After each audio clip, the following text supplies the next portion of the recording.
Hello दोस्तों, कैसे हैं आप लोग। तो आज की वीडियो में आप सबके लिए लाए हैं एनसीईआरटी क्लास 7 का हिस्ट्री का चैप्टर नंबर 1 है। हजारों वर्षों के दौरान हुए परिवर्तनों की 45 का जितना भी महत्वपूर्ण क्वेश्चन आंसर होगा वह सभी आपको इस वीडियो के माध्यम से जानेंगे। अभ्यास के क्वेश्चन आंसर में पहला क्वेश्चन है जो कि VVI क्वेश्चन है। पहला क्वेश्चन है, अतीत में विदेशी किसे माना जाता था, यानी कि पीछे विदेशी किसे माना जाता था अतीत में, पास्ट में। तो मध्यकाल में गांव में आने वाला कोई भी अनजान व्यक्ति जो समाज और संस्कृति का अंग न हो उसे विदेशी कहलाता था। ऐसे व्यक्ति जो हिंदी में परदेशी और फारसी में अजनबी कहा जाता है।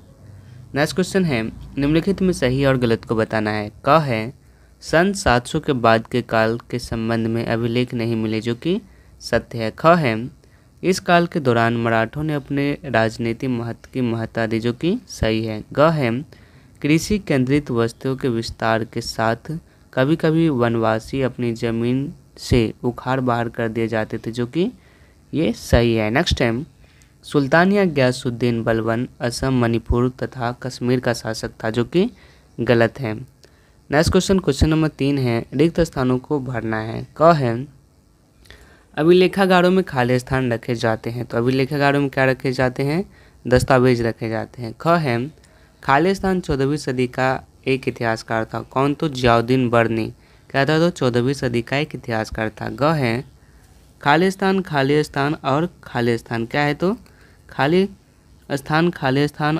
स्थान और इस उपमहाद्वीप में इस काल के दौरान लाई गई कुछ फसलें हैं।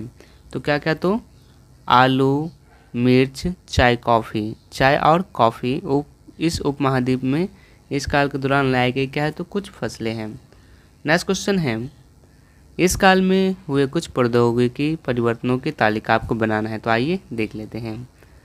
700 से 1750 के बीच के हजारों वर्षों में अलग अलग समय पर नई प्रौद्योगिकी का विकास हुआ, जैसे सिंचाई में रहट, कटाई में चरखे और युद्ध में आग्नेयास्त्रों यानी बारूद वाले हथियारों का प्रयोग शुरू हुआ था। नेक्स्ट क्वेश्चन है, इस काल के दौरान हुए कुछ मुख्य धार्मिक परिवर्तनों की जानकारी दें। तो 1000 वर्षों के दौरान धार्मिक परंपराओं में कई बड़े परिवर्तन आए। लोगों में दैविक आस्था व्यक्तित्व स्तर पर और सामूहिक स्तर पर था। हिंदू धर्म में नए देवी देवताओं की पूजा, राजाओं द्वारा मंदिरों का निर्माण और पुरोहितों का महत्व बढ़ा जो ब्राह्मण हुआ करते थे। इस काल में भक्ति आंदोलन प्रारंभ हुआ जो कर्मकांडों के आलोचक थे। इस काल में 7वीं सदी में इस्लाम और 16वीं सदी में इस्लाम धर्म भारत में प्रादुर्भाव हुआ था। नेक्स्ट क्वेश्चन आती है, पिछली कई शताब्दियों में हिंदुस्तान शब्द का अर्थ कैसे बदला। तो आइए देख लेते हैं। यह VVI क्वेश्चन है, तो इसका आंसर हो जाएगा, पिछली कई शताब्दियों में हिंदुस्तान शब्द का अर्थ में अनेक परिवर्तन हुए। 13वीं सदी में जब फारसी के इतिहासकार मिनहाज ए सिराज ने हिंदुस्तान शब्द का प्रयोग किया था तो उसका अर्थ गंगा यमुना के बीच में स्थित क्षेत्र पंजाब और हरियाणा से था। उसने इस शब्द का राजनीतिक अर्थ में उन इलाकों के लिए इस्तेमाल किया था जो दिल्ली के सुल्तान के अधिकार क्षेत्र में आते थे। इसके विपरीत 16वीं सदी के आरंभ में बाबर ने हिंदुस्तान शब्द का प्रयोग इस उपमहाद्वीप के भूगोल, पशु पक्षियों और यहाँ के निवासियों की संस्कृति का वर्णन करने के लिए किया। यह प्रौद्योगिकी 14वीं सदी के कवि अमीर खुसरो द्वारा प्रयोग किया गया। यह शब्द हिंद के कुछ समान था, मगर यहाँ भारत के नए भौगोलिक और सांस्कृतिक तत्वों के रूप में पहचाना जा रहा था। ओके, नेक्स्ट क्वेश्चन है, जातियों के मामले कैसे नियंत्रित किए जाते थे। तो जातियाँ स्वयं अपने अपने नियम बनाती थी जिससे कि वे अपनी जाति के सदस्यों के व्यवहार को नियंत्रित कर सके। इन नियमों का पालन जाति के बड़े बुजुर्गों की एक सभा करवाती थी जिसे कुछ इलाकों में जाति पंचायत कहा जाता था, लेकिन जातियों को अपने निवास के गांव के रिवाजों का पालन भी क्या होता था, तो करना पड़ता था। ओके, तो आइए चलते हैं अब नेक्स्ट क्वेश्चन की तरफ। नेक्स्ट क्वेश्चन क्या आती है, आइए देख लेते हैं। सर्व क्षेत्रीय साम्राज्य से आप क्या समझते हैं। तो सर्व क्षेत्रीय साम्राज्य किसे कहा जाता है, आइए इसे हम समझने की कोशिश करते हैं। सर्व क्षेत्रीय साम्राज्य से तात्पर्य उस साम्राज्य से है जो अनेक क्षेत्रीय राज्यों को मिलाकर बना हो, जैसे सल्तनत, साम्राज्य, मुगल साम्राज्य इत्यादि। ओके, नेक्स्ट क्वेश्चन आती है, पांडुलिपियों के उपयोग में इतिहासकारों के सामने कौन कौन सी समस्या आती है।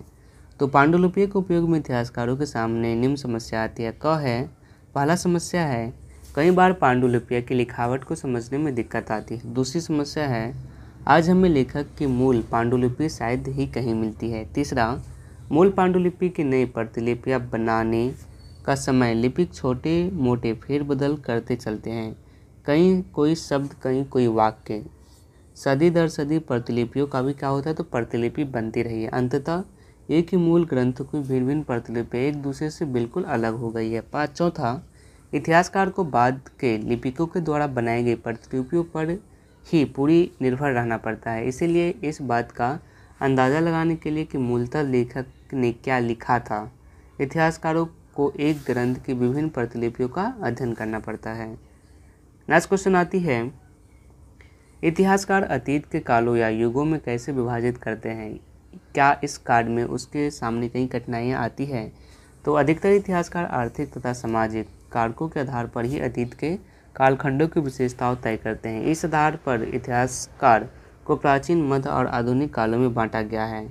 कालक्रम को विभाजित करते समय इतिहासकार के सामने यह समस्या उत्पन्न होती है कि वे किस महत्वपूर्ण घटना के बाद कालक्रम का विभाजन करें। ओके, नेक्स्ट क्वेश्चन क्या आती है, आइए देख लेते हैं। नेक्स्ट क्वेश्चन है, अध्याय में दिए गए मानचित्र 1 अथवा मानचित्र 2 की तुलना उपमहाद्वीप के आज के मानचित्र से करें।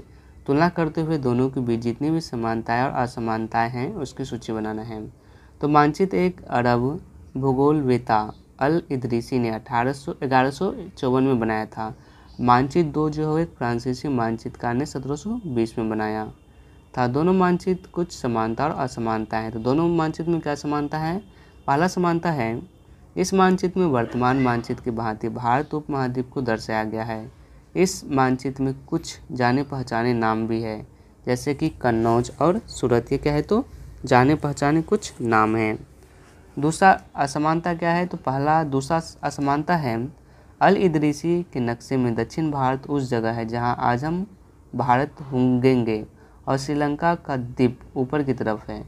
जगहों के नाम अरबी में दिए गए हैं। यह मानचित्र के मानचित्र से काफ़ी भिन्न है, लेकिन फ्रांसीसी मानचित्रकार के मानचित्र में आज के मानचित्र से थोड़ी सी भिन्नता होती है। बम्बई क्षेत्र और गुजरात क्षेत्र का मानचित्र आज से क्या है? तो भिन्न है। नेक्स्ट क्वेश्चन क्या आती है, आइए देख लेते हैं। नेक्स्ट क्वेश्चन है, पता लगाइए कि आपके गांव या शहर में अभिलेख रिकॉर्ड कहाँ रखे जाते हैं।